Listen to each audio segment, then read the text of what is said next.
नमस्कार दोस्तों, मैं उदय VNKT स्टडी पोर्टल के यूट्यूब चैनल में आपका स्वागत है। आज हम DRDO MTS का प्रैक्टिस सेट देखेंगे। आज इसका प्रैक्टिस सेट नंबर 5 है, जो हम सब डेली जनरल अवेयरनेस से टॉप 30 प्रश्नों को देखते हैं, जो आपके आने वाले DRDO MTS एग्ज़ाम के लिए महत्वपूर्ण होगा। तो चलिए शुरू करते हैं। और यदि आपने अभी तक चैनल को सब्सक्राइब नहीं किया है तो सब्सक्राइब जरूर कर लीजिएगा। तो देखिए, आज का पहला प्रश्न यानी 36 नंबर का प्रश्न है। भारत में मुद्रास्फीति खाली स्थान दिया है के आधार पर मापा जाता है। तो बताइए, भारत में मुद्रास्फीति किसके आधार पर मापा जाता है। तो देखिए, इसका तीसरा विकल्प सही हो जाएगा। तो देखिए, उपभोक्ता मूल्य सूचकांक के आधार पर जो है भारत में मुद्रास्फीति जो है मापा जाता है। तो 36 का तीसरा विकल्प सही हो जाएगा। अगला प्रश्न देखते हैं। कार्यबल की जनसंख्या में देखिए कितने वर्ष से लेकर कितने वर्ष तक के आयु के लोगों को सम्मिलित किया जाता है। तो देखिए, 37 का जो होगा दूसरा विकल्प सही होगा। कार्यबल की जनसंख्या में जो है 15 वर्ष से लेकर 64 वर्ष तक के आयु के लोगों को सम्मिलित किया जाता है। तो इसको याद रखिएगा। 37 का देखिए दूसरा विकल्प सही हो जाएगा। अगला देखते हैं। किस प्रकार की अर्थव्यवस्था में न तो निर्यात तथा न ही आयात होता है। तो देखिए, पहला विकल्प सही होगा। बंद जो है यानी बंद होगा इसका।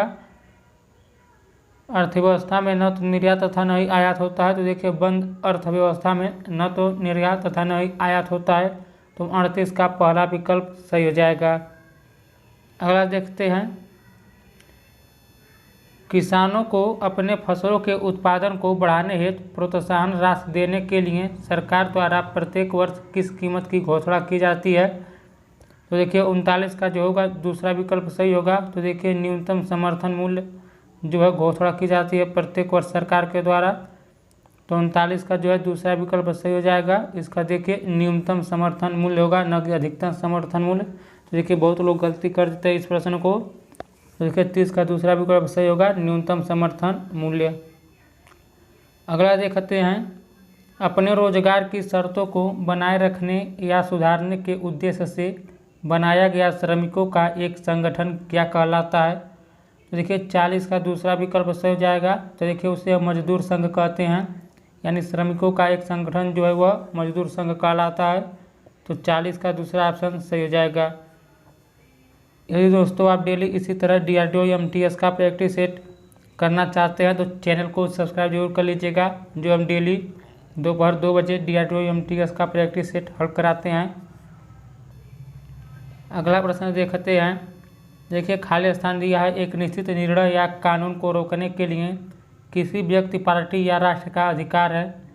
तो देखिए, 41 का जो होगा दूसरा विकल्प सही होगा। तो देखिए, वीटो एक निश्चित निर्णय या कानून को रोकने के लिए किसी व्यक्ति, पार्टी या राष्ट्र का अधिकार है।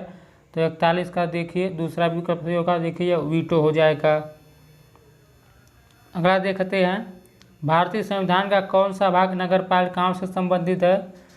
तो बताइए। तो देखिए, 42 का जो होगा तीसरा विकल्प सही होगा। तो देखिए, भारतीय संविधान का जो है भाग 9A जो है यह नगर पालिकाओं से संबंधित है। तो भाग 9A किससे संबंधित है। तो यह नगर पालिकाओं से संबंधित है, भाग 9A। अगला देखते हैं। भारतीय संविधान की किस अनुसूची में दल बदल कानून दिया गया है। तो देखिए, 43 का जो होगा चौथा विकल्प सही होगा। तो देखिए, 10वीं अनुसूची में जो है दल बदल कानून दिया गया। तो इसको याद रखिएगा, यह आपके एग्जाम के लिए महत्वपूर्ण प्रश्न है। तो भारतीय संविधान की किस अनुसूची में दल बदल कानून दिया गया है। तो देखिए, 10वीं अनुसूची। 43 का चौथा विकल्प सही हो जाएगा। अगला देखते हैं। चोलों के शिलालेख में जिन्होंने तमिलनाडु में शासन किया, निम्नलिखित में से किस कर का उल्लेख सबसे अधिक बार किया गया है। तो देखिए, 44 का जो होगा पहला विकल्प सही होगा। तो देखिए, वह व्यक्ति है, यानी व्यक्ति कर का उल्लेख सबसे अधिक बार किया गया है। तो देखिए, 44 का पहला विकल्प सही हो जाएगा। अगला देखते हैं। दिल्ली तथा अजमेर के आसपास के क्षेत्रों पर शासन करने वाले चाहमानों को बाद में बताइए किस नाम से जाने लगा। तो देखिए, 45 का दूसरा विकल्प से हो जाएगा। चाहमानों को देखिए बाद में जो है चौहान नाम से जाने लगा। तो 45 का दूसरा विकल्प सही हो जाएगा, इसको याद रखिएगा। अगला देखते हैं कि 77 में सरोजिनी नायडू भारतीय कांग्रेस की पहली भारतीय महिला अध्यक्ष बनी। तो देखिए 46 का जो होगा दूसरा विकल्प सही हो जाएगा 1925 यानी कानपुर।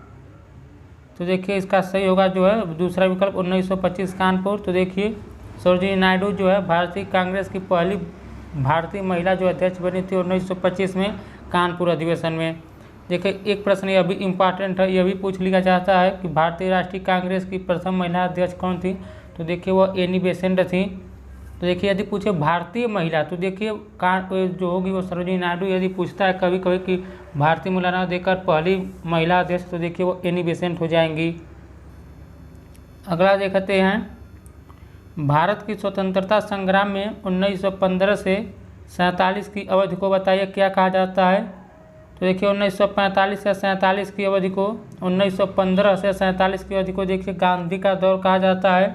तो देखिए 47 का जो होगा तीसरा विकल्प सही होगा, तो वह गांधी का दौर कहा जाता है 1915 से 47 के दौर को यानी अवधि को।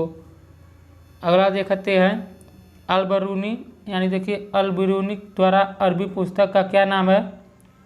तो देखिए अल-बरूनी जो है वह किताब उल हिंद जो है वह एक अरबी पुस्तक है। उसी का देखिए वह एक प्रसिद्ध अरबी वह पुस्तक है, उसी के द्वारा लिखित यह पुस्तक है। तो अल-बरूनी द्वारा जो अरबी पुस्तक लिखा गया वह किताब उल हिंद है। तो 48 का पहला विकल्प सही हो जाएगा, इसको याद रखिएगा। अगला देखते हैं 1920 के दशक में भारत में शुद्धि आंदोलन किसने शुरू किया था। तो देखिए 49 का जो होगा दूसरा विकल्प सही हो जाएगा। तो देखिए शुद्धि आंदोलन जो शुरू किए थे वह स्वामी दयानंद सरस्वती किए थे, तो इसको याद रखिएगा। यानी 1920 के दशक में भारत में शुद्धि आंदोलन जो शुरू किए थे वह स्वामी दयानंद सरस्वती किए थे, यह भी याद रखिए। आर्य समाज की स्थापना जो हुआ था यानी वह दयानंद सरस्वती ही किए थे। तो आर्य समाज की स्थापना किसने किया था, तो स्वामी दयानंद सरस्वती किए थे। अगला देखते हैं कर्क रेखा भारत के कितने राज्यों से गुजरती है। तो देखिए 50 का जो होगा तीसरा विकल्प सही होगा। तो देखिए कर्क रेखा जो है भारत के 8 राज्यों से गुजरती है, तो 50 का तीसरा विकल्प सही होगा। कर्क रेखा भारत के 8 राज्यों से होकर गुजरती है। तो वो राज्य कौन कौन है इसको ज़रा याद कर लीजिए। तो देखिए गुजरात, राजस्थान, मध्य प्रदेश, छत्तीसगढ़, झारखंड, पश्चिम बंगाल, त्रिपुरा और मिजोरम। एक बार और देख लीजिए कौन कौन राज्य है। तो गुजरात, राजस्थान, मध्य प्रदेश, छत्तीसगढ़, झारखंड, पश्चिम बंगाल, त्रिपुरा और मिजोरम। भारत के इन्हीं 8 राज्यों से जो है कर्क रेखा गुजरती है। अगला देखते हैं गुजरात में अरुणाचल प्रदेश तक अनुमानित समय का अंतराल यानी घंटों में क्या है। देखिए 51 का तीसरा विकल्प सही हो जाएगा, यानी 2 घंटों का समय अंतराल है। तो 51 का देखिए तीसरा विकल्प सही होगा 2 घंटे का। तो 51 का तीसरा विकल्प सही हो जाएगा। अगला देखते हैं इनमें से कौन सा उत्तर पूर्वी भारत में दक्कन पठार का हिस्सा नहीं है, तो बताइए। तो देखिए 52 का जो होगा चौथा विकल्प सही हो जाएगा। तो कैमूर की पहाड़ियाँ जो हैं उत्तरी पूर्वी भारत में दक्कन का पठार का हिस्सा नहीं है, तो 52 का चौथा विकल्प सही हो जाएगा। यदि दोस्तों आप डेली इसी तरह DRDO MTS का प्रैक्टिस सेट हल करना चाहते हैं तो चैनल को सब्सक्राइब जरूर कर लीजिए। प्रश्न नंबर देखिए अगला 53 प्रश्न है, यानी 53 नंबर। कौन सी वनस्पति गंगा, महानदी, कृष्णा, गोदावरी तथा कावेरी के डेल्टा को आच्छादित करती है। तो देखिए 53 का दूसरा विकल्प सही हो जाएगा गरान, यानी जो मैंग्रोव वन जो है यह जो है गोदावरी तथा कावेरी के डेल्टा को आच्छादित करती है। तो देखिए गंगा, महानदी, कृष्णा, गोदावरी तथा कावेरी के डेल्टा को आच्छादित करती है वह गरान यानी मैंग्रोव वन है। तो 53 का दूसरा विकल्प सही हो जाएगा। अगला देखते हैं अनाईमुडी बताइए किसकी सबसे ऊंची चोटी है। तो देखिए 54 का जो होगा पहला विकल्प सही हो जाएगा। तो अनाईमुडी जो है अन्नामलाई पहाड़ियाँ की सबसे ऊंची चोटी है, तो इसको याद रखिएगा। देखिए यह केरल के इडुक्की जिले में स्थित यानी अनामुदी शिखर, यह केरल के देखिए इडुक्की जिले में स्थित है। तो अनाईमुडी अन्नामलाई पहाड़ियाँ की सबसे ऊंची चोटी है। तो 54 का पहला विकल्प सही हो जाएगा। अगला देखते हैं भारत में कौन सा राज्य जूट का सबसे बड़ा उत्पादक है। तो देखिए 55 का चौथा विकल्प सही हो जाएगा। तो देखिए पश्चिम बंगाल जो है जूट का सबसे बड़ा उत्पादक है, तो 55 का चौथा विकल्प सही हो जाएगा। तो जूट का सबसे बड़ा उत्पादक कौन है, तो देखिए पश्चिम बंगाल है। तो 55 का देखिए चौथा विकल्प सही हो जाएगा। अगला देखते हैं, प्रत्येक सेंटीमीटर में 10 समान विभाजन होते हैं जिन्हें बताइए क्या कहा जाता है। तो देखिए 56 का जो होगा चौथा विकल्प से होगा, जिन्हें हम मिलीमीटर कहते हैं। तो देखिए इसको याद रखिएगा, प्रत्येक सेंटीमीटर में 10 समान विभाजन होते हैं जिन्हें जो है मिलीमीटर कहा जाता है। तो 56 का देखिए चौथा विकल्प से हो जाएगा, इसको याद रखिएगा। अगला देखते हैं, पारभासी वस्तुएं वे वस्तुएं हैं जिनके आर पार हम बताइए देख सकते हैं कि स्पष्ट रूप से देख सकते हैं, बताइए कौन सा विकल्प सही होगा। तो देखिए पारभासी वस्तु वे वस्तुएं हैं जिनके हम आर पार देख सकते हैं लेकिन बहुत स्पष्ट रूप से नहीं। तो देखिए 57 का जो होगा तीसरा विकल्प सही हो जाएगा। तो पारभासी वस्तुएं वो वस्तुएं हैं जिनके आर पार हम देख सकते हैं लेकिन बहुत स्पष्ट रूप से नहीं। यदि पारदर्शी वस्तु होता तो देखिए हम सब देख लेते हैं, लेकिन देखिए पारभासी दिया है तो देखिए देख सकते हैं लेकिन बहुत स्पष्ट रूप से नहीं, यही विकल्प तीसरा यानी सही हो जाएगा। अगला देखते हैं, एक पतली तार को बल्ब से प्रकाश देती है तो बताइए वह क्या कहलाती है। तो देखिए 58 का जो होगा चौथा विकल्प सही होगा। तो एक पतली तार जो बल्ब से प्रकाश देती है वह तंतु यानी फिलामेंट कहलाती है। तो देखिए यह टंगस्टन का बना होता है, इसको याद रखिएगा। तो 58 का चौथा विकल्प सही हो जाएगा, फिलामेंट यानी तंतु। अगला प्रश्न देखते हैं, निम्नलिखित में से कौन सा पौधे का प्रजनन अंग है। तो देखिए 59 का जो होगा इसका तीसरा विकल्प सही हो जाएगा, यानी फूल जो है यानी पुष्प जो है पौधे का प्रजनन अंग है। तो 59 का तीसरा विकल्प सही हो जाएगा, इसको याद रखिएगा। अगला देखते हैं, जब एक बीमारी वहन करने वाला सूक्ष्म जीव हमारे शरीर में प्रवेश करता है तो शरीर सूक्ष्म जीवों से लड़ने के लिए बताइए प्रतिजन या रोग प्रतिकारक रहेगा, प्रतिजीवी या एंटी एल्जर्निक। तो देखिए 60 का जो होगा दूसरा विकल्प सही होगा। तो जब एक बीमारी वहन करने वाला सूक्ष्म जीव हमारे शरीर में प्रवेश करता है तो शरीर सूक्ष्म जीव से लड़ने के लिए जो है रोग प्रतिकारक का उत्पादन करता है। तो 60 का दूसरा विकल्प सही होगा। कौन होगा, देखिए इसका रोग प्रतिकारक होगा। अगला प्रश्न देखते हैं, कौन से मानव निर्मित फाइबर लकड़ी के गुदे से प्राप्त किया जाता है। तो देखिए 61 का जो होगा दूसरा विकल्प सही हो जाएगा। रियान जो है वह फाइबर लकड़ी के गुदे से प्राप्त किया जाता है जो मानव निर्मित है, यानी 61 का दूसरा सही होगा रियान। यदि दोस्तों आप मैथ भी पढ़ना चाहते हैं तो जो सुबह डेली 11 बजे मैथ है इस चैनल के द्वारा पढ़ाया जाता है, तो आप मैथ पढ़ना चाहते हैं तो आप मैथ भी पढ़ सकते हैं इस चैनल के द्वारा। तो 61 का दूसरा विकल्प सही हो जाएगा, इसको याद रखिएगा। अगला देखते हैं, अम्लीय या क्षारीय पदार्थ को जांचने के लिए किस रसायन का प्रयोग किया जाता है। तो देखिए 62 का जो होगा पहला विकल्प सही हो जाएगा। तो इंडिकेटर का प्रयोग किया जाता है यानी सूचक। तो अम्लीय तथा क्षारीय पदार्थ को जांचने के लिए हम इंडिकेटर का प्रयोग करते हैं। तो 62 का पहला विकल्प सही हो जाएगा। अगला देखते हैं, लोहे में जंग लगने के लिए निम्नलिखित में से किसकी उपस्थिति अनिवार्य है। तो देखिए 63 का जो होगा तीसरा विकल्प सही हो जाएगा। तो देखिए लोहे में जंग लगने के लिए पानी और ऑक्सीजन दोनों की उपस्थिति अनिवार्य है, इसलिए 63 का तीसरा विकल्प सही हो जाएगा। देखिए दोस्तों आज हम इसका भाग 5 यानी प्रैक्टिस सेट नंबर 5 कर रहे हैं।